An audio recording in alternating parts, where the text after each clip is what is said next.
1971년 아폴로 14호 우주비행사 에드거 미첼은 우주에서 자신조차 설명할 수 없는 경험을 했습니다.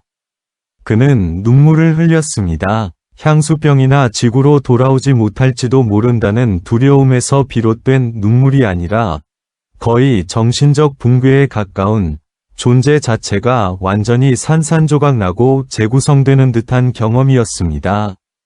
그는 24만 마일 떨어진 지구를 바라보고 있었습니다. 검은 벨벳 같은 우주의 정막 속에 홀로 떠있는 작고 푸른 구슬 같은 지구를 말입니다. 그 순간 그는 자신이 미쳐버린 것 같다고 느꼈습니다. 그의 마음속에서 에드거 미첼이라는 존재가 사라졌기 때문입니다. 그는 더 이상 미국인 우주비행사도 독립적인 개체도 아니었습니다.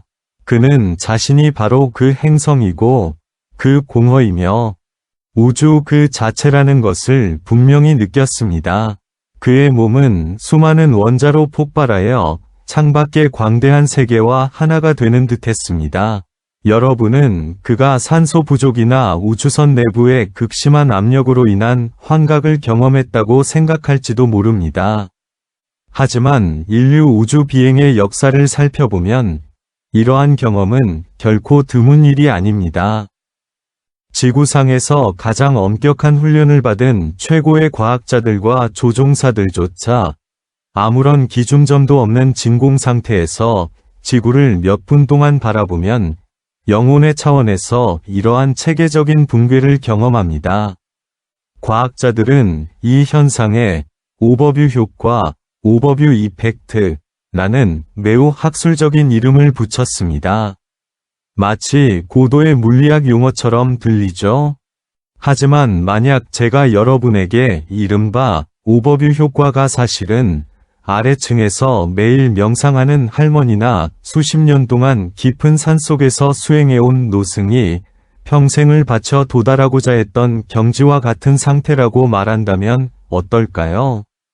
제가 헛소리를 한다고 생각하시겠습니까? 최첨단 신경과학과 고대 신비주의를 억지로 연결하려 한다고 생각하시겠습니까? 너무 성급하게 반대하지 마세요. 제가 지금부터 여러분에게 들려드릴 이야기는 자아라는 개념에 대한 여러분의 이해를 완전히 뒤집어 놓을 수도 있고, 오늘 밤 잠자리에 들기 전 30분 동안 천장을 바라보며 자신이 과연 진정으로 존재하는지 의문을 품게 만들지도 모릅니다.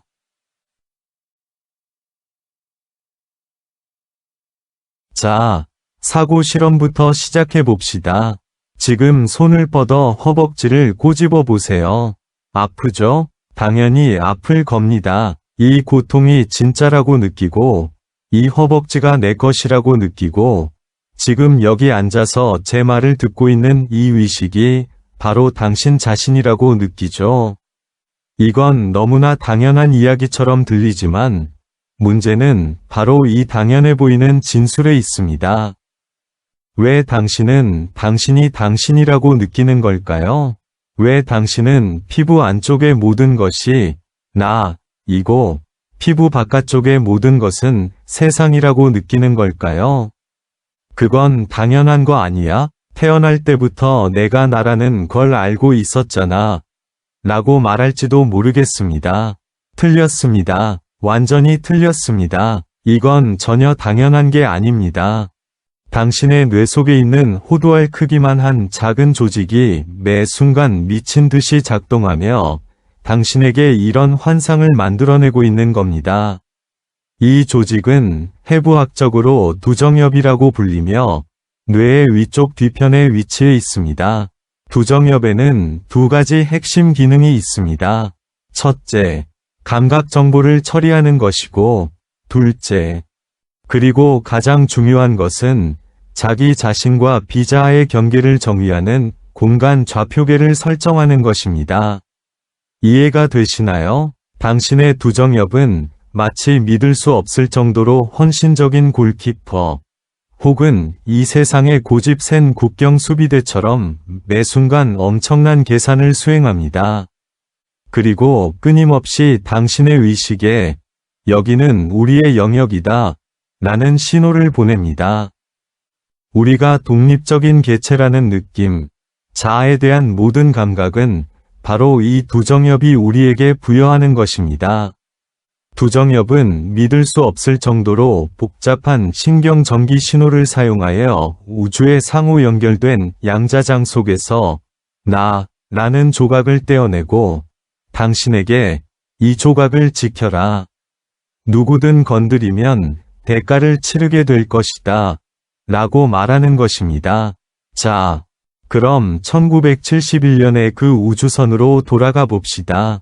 에드거 미첼이 창밖을 내다봤을 때 무슨 일이 일어났을까요? 우리의 두정엽은 정상적으로 기능하기 위해 기중점이 필요하다는 것을 알아야 합니다.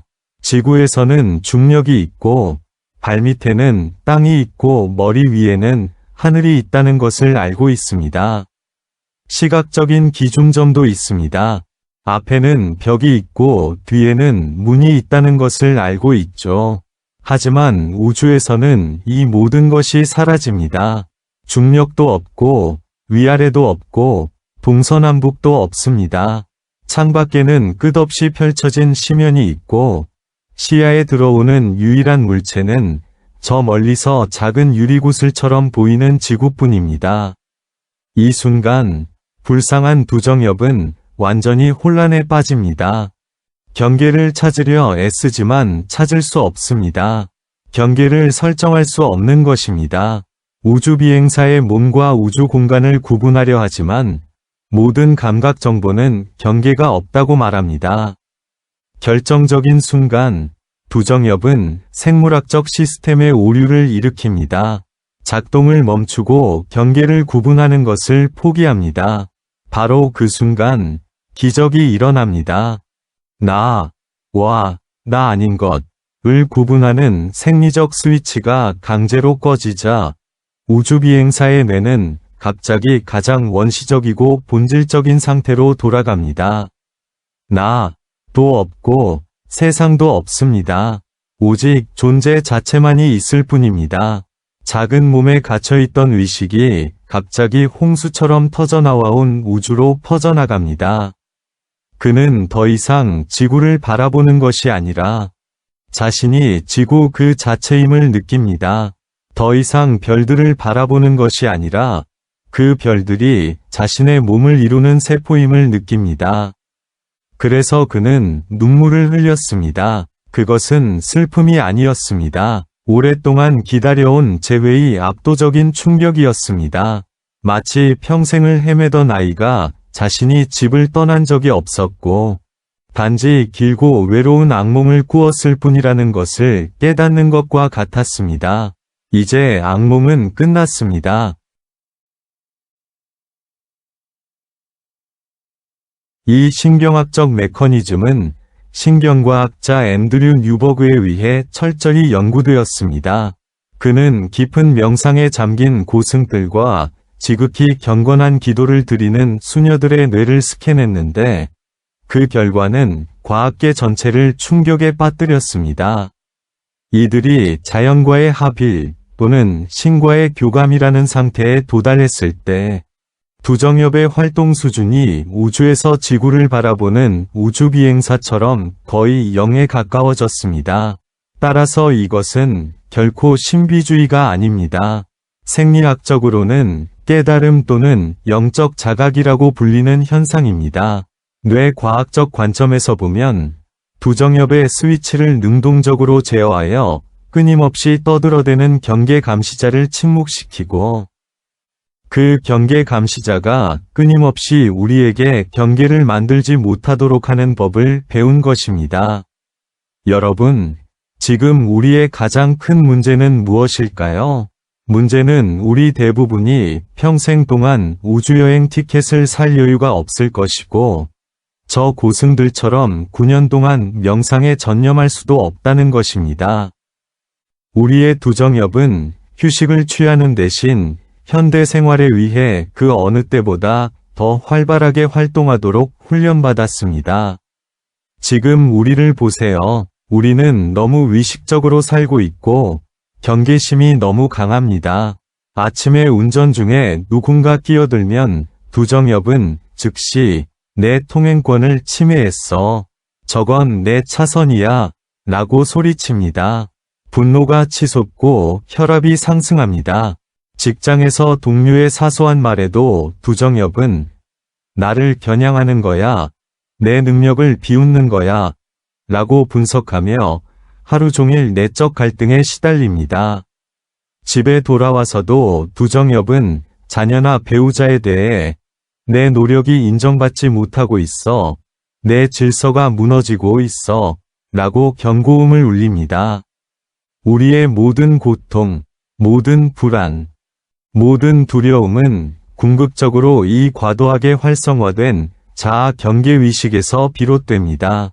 우리는 나, 위 이익을 지키는데 너무 집착하고 세상을 너무 파편화했습니다. 이건 내 돈, 저건 내 집, 이건 내 명성, 저건 내 잘못, 이건 내 나라, 저건 내 나라, 이건 내 신, 저건 내 신.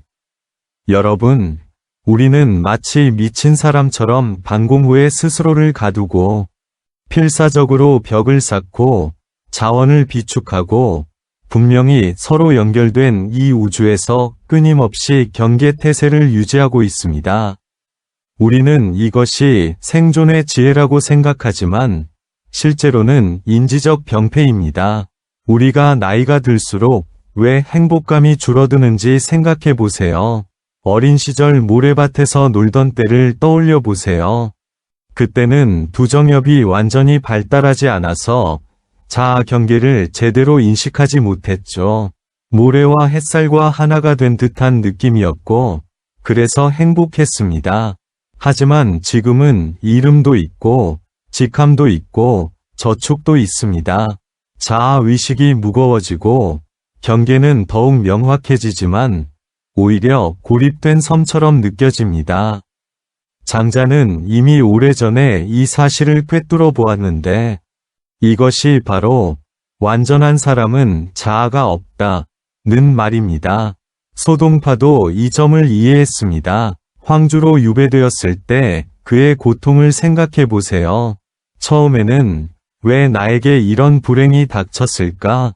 나는 이렇게 재능이 있는데 아무도 나를 알아주지 않는구나 라고 생각하며 괴로워했습니다. 그때 그의 두정엽은 분명 과부하 상태였을 겁니다. 하지만 나중에 적벽에서 술을 마시며 달을 보고 강물을 바라보았을 때 갑자기 전체적인 관점이 떠올랐습니다. 그는 우리는 광활한 우주 속의 하루살이 같고 끝없는 바다의 한 알갱이 모래와 같다고 썼습니다. 우주 비행사들이 우주에서 지구를 바라볼 때 느끼는 감정과 비슷하지 않을까요? 그 순간 그는 개인의 미미함을 깨달았지만 거기에 천재적인 통찰을 덧붙였습니다. 변화의 관점에서 보면 천지도 한순간도 지속될 수 없지만 영원함의 관점에서 보면 만물과 나는 모두 끝이 없으니 무엇을 부러워하겠는가? 간단히 말해 나 자신을 불행한 소동파로 생각하지 않고 강물과 달빛으로 생각한다면 나는 영원한 존재입니다. 나는 아무것도 잃은 것도 없고 얻을 필요도 없습니다. 왜냐하면 내가 곧 모든 것이기 때문입니다. 그 순간 소동파의 두정엽은 작동을 멈췄을 겁니다. 그는 로켓이 필요 없었습니다. 한 잔의 술과 강바람만으로 뇌의 근본적인 시스템에 접속하여 삶의 차원을 뛰어넘는 도약을 이루어냈습니다.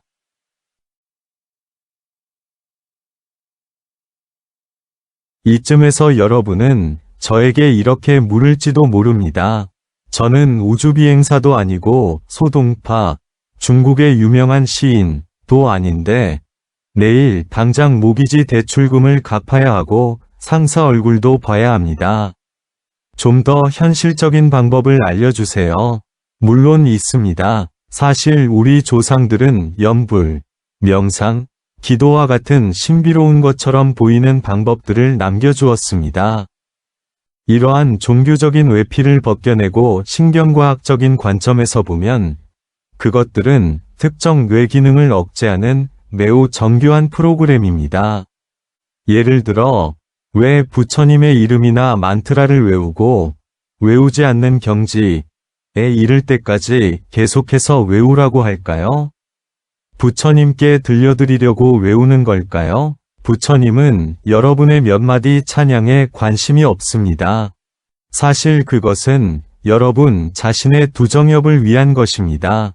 과학 연구에 따르면 단조롭고 기계적인 소리나 행동을 오랫동안 반복하면 논리적 판단과 공간 지각을 담당하는 뇌 영역이 점차 억제됩니다.